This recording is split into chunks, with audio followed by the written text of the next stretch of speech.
I will be discussing the choice to cast Martin Sheen as Robert E. Lee in the 1993 film Gettysburg to reveal how casting in a historical film impacts what the viewer learns. Martin Sheen was cast for the role of Robert E. Lee, much to many historians' dismay. His portrayal does not accurately represent Lee's character at all.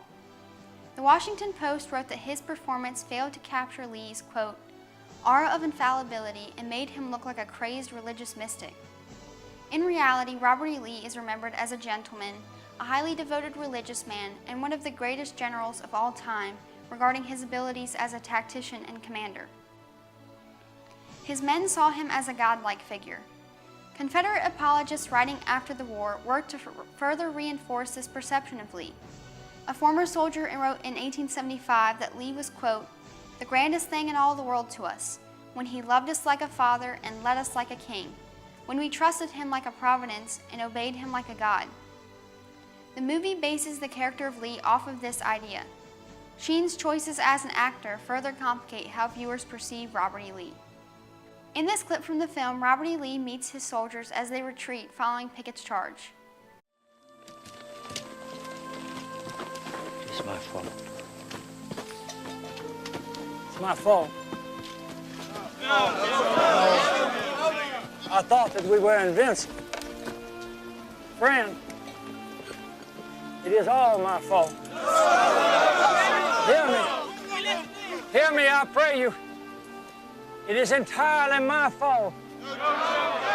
Hear me. Hear me, please, friend.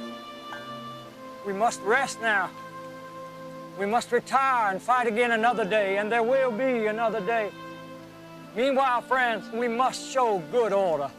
Never let them see you run, you hear me?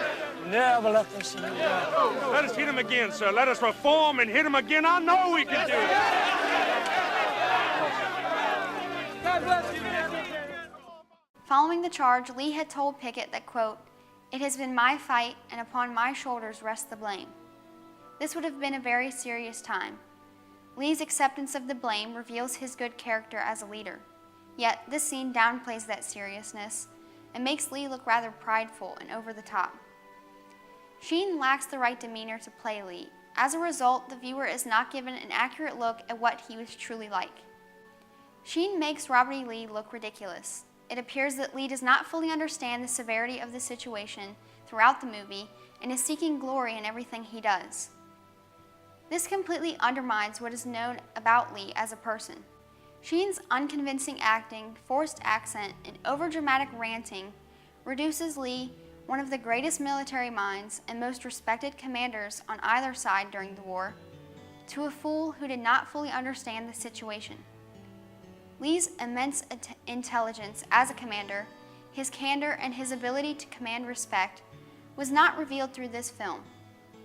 Although director Ron Maxwell did well to point out Lee's major role in the Southern defeat at Gettysburg, Sheen's portrayal undermines the seriousness with which Lee handled the situation during and after the battle. The issue of overdramatic characterization of real historical figures may relate to the fact that the movie's script was largely based from the text of the 1974 novel The Killer Angels by Michael Shara. Lofty dramatic speeches that add description have their place in a fictional novel, but it seems much more out of place in a movie. Along with that, the way an actor chooses to portray a real person will impact what the viewer remembers about that historical figure, especially if they have no prior knowledge to use as a point of comparison. By looking at the acting approaches of Martin Sheen, we can see how the choice of cast in a historical film impacts what is remembered by viewers about historical figures. Sheen's role in the film does a great injustice to who Robert E. Lee was and what is remembered about him.